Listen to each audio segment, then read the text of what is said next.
Seja bem-vindo se você, assim como eu, sempre sonhou em criar seus próprios jogos. Algo digno dos clássicos que marcaram época e moldam o mercado até hoje. Explorar universos inteiros, nos perder em masmorras e labirintos cheios de horror e arte gótica. Você sabe do que eu estou falando.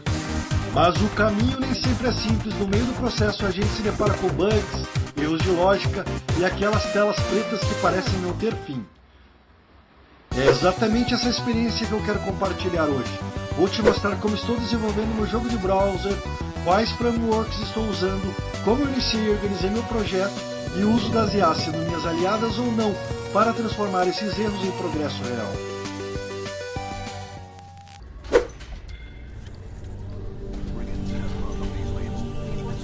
Pois é, tem muita coisa para contar nessa jornada. Desenvolver um jogo do zero sozinho, sem dinheiro e usando IA é uma montanha russa. No começo eu fiz como todo mundo. Eu peguei um prompt, joguei na IA dizendo: eu quero fazer um jogo de plantar a plantinha, colher a plantinha e vender a plantinha. Aí foi isso que ele me deu, né? Mas quando a gente pensa num jogo, o que primeiro a gente pensa? O que primeiro vem na mente? O mapa. Então eu pensei, eu preciso fazer um mapa. Eu vou fazer um mapa isométrico. A visão isométrica é aquele diamante clássico que com certeza você já viu em algum lugar, mas o segredo está no volume. Se você imagina esse diamante com laterais e sombra, ele ganha uma projeção 3D e de repente deixa de ser um desenho para virar um bloco, um tile. Agora, se você pensar nisso como um código, um simples array de 100 blocos já te entrega um mapa. Aí é só criar outro array e posicionar o player um pouco acima no eixo Y. E pronto, a mágica acontece. Eu coloquei 100 desses quadrados e no momento em que a interatividade surgiu, eu movi aquela plantinha pelo cenário. Aí você pensa, você tem aquele momento de epifania e pensa, cara, eu vou fazer o jogo. Eu vou conseguir fazer um jogo, eu coloco 15 mil tiles aqui, eu consigo construir uma vila. Mas as coisas nunca são tão simples. O navegador não iria aguentar. Processar tanta informação em 60 FPS já era muito para minha máquina. Eu tinha que encontrar uma framework gráfica que ajudasse a ter a força que eu precisava, já que o meu computador não tinha. Foi aí que eu encontrei o Pixie.js. Ele seria meu motor gráfico. E quem viveu a era de ouro dos jogos de browser sabe exatamente do que eu estou falando. O Flash era nosso velho oeste. Era uma época de experimentação pura, de animação e exploração visual. Alguns jogos e aplicações se tornaram referências para os dias atuais, na época em que tudo era mato. Mas mesmo trazendo tanta alegria, ele tinha suas limitações e incompatibilidades. O mundo evoluiu, o Flash morreu. A boa notícia é que esse terreno voltou a ficar fértil. Hoje, com tecnologias como HTML5 e excelentes frameworks como o Pixie.js para render gráfico e o Tony.js para criar suas próprias músicas Dungeon Synth.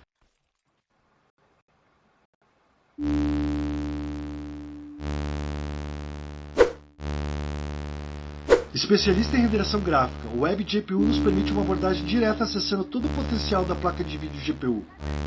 Se antes éramos limitados, hoje podemos criar jogos com qualidade AAA no próprio navegador. Novas APIs e IDEs, como o Anti-Gravity, a gente consegue entrar naquela mesma diversão imediata, mas com uma estrutura que o pessoal do Flash nem sonhava em ter, e não se limitando a ficar preso em engines pagas. E o melhor, você não precisa ser um desenvolvedor sênior a vida inteira para começar. Ter interesse e um conhecimento básico em JavaScript, CSS e HTML já te coloca no jogo. A gente vai falar bastante de linguagem em outros vídeos. Eu vou te mostrar agora como eu uso a IA para organizar essa bagunça e dar vida às mecânicas de estratégia que eu sempre quis criar.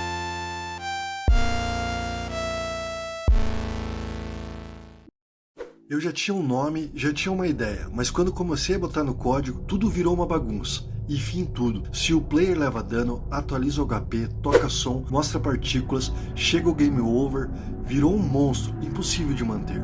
Aí eu parei e pensei, preciso de um jeito para essas partes conversarem sem se atropelar. Foi quando eu lembrei de um padrão Publish Subscribe. Publica e assina. É tipo um grupo de WhatsApp. Quem tem algo para avisar manda pro grupo. Quem precisa fica de olho. Ninguém precisa saber o número um do outro. Mas olha aqui, esse aqui é o sistema nervoso, os sistemas emissores. Tipo quando o player leva um dano, ele só faz um emit simples, emitindo uma informação ou solicitando para o Event Bus. Aqui no Event Bus, eles param para os assinantes. Olha aqui embaixo. O ePanel atualiza a barra de vida, o Loot System pode dropar itens se for morte e o Quest Tracker marca progresso se parte de uma missão. Tudo reage automático. Me lembra lá no começo, quando eu falei de 15 mil tiles e pensei, nossa, vou fazer um jogo gigante. Pois é, se eu colocasse tudo de uma vez, o browser ia chorar, a memória ia explodir, lag total. Aí eu criei o Chunk Manager, o tecelão da realidade. Olha aqui no diagrama. O mundo começa no puro vazio, mas quando o Lord, o player, avança para uma área nova, o Chunk Manager acorda e calcula as coordenadas do Chunk, que precisa aparecer, tipo 16 por 16 tiles.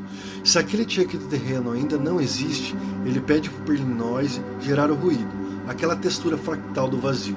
O ruído volta e o Chunk Manager materializa tudo, terra, bioma, recurso. Depois ele marca o Chunk como dirt, sujo, para dizer para o Render System, ei, precisa redesenhar isso aqui. Mas aí veio a parte mais louca. Eu precisava colocar tudo isso no papel antes de pirar de vez. Peguei todas as ideias que estavam na minha cabeça, lore, mecânica, progressão, quest, e criei o meu GDD, a bíblia do meu jogo.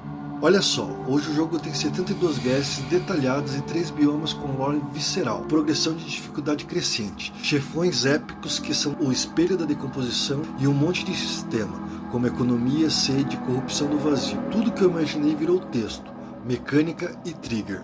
Por exemplo, começa na Floresta Negra, prisão vegetal com Nyx Ara, a tecelã, fungo parasita nos esqueletos dos deuses. Depois no Pântano da Peste, dissolução líquida com Galgoroth, o quisto, massa tumoral de Bi. E finaliza nas Terras Mortas, ossificação total com Etervara, o arquiteto, catedral viva de entropia.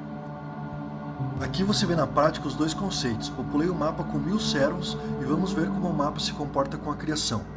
Esse é um protótipo, cheio de placeholders, mas dá para sintetizar bem a ideia que passamos até agora. Cada servo escolhe um objetivo no mapa e se dispara para trabalhar, e volta com a sua coleta, enquanto o player luta com sua sede para explorar o mapa procedural.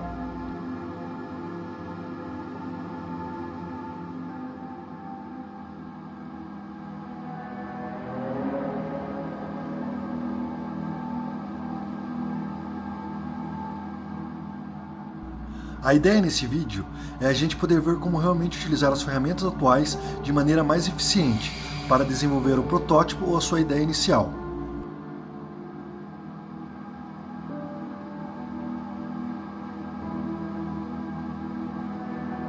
No próximo vídeo da série vamos realmente nos aprofundar na gameplay e ver como utilizo a IA para criar módulos para o jogo. Espero que você tenha gostado ou se inspirado. Comente aí o que você achou, deixe a sua sugestão e nos vemos no próximo vídeo.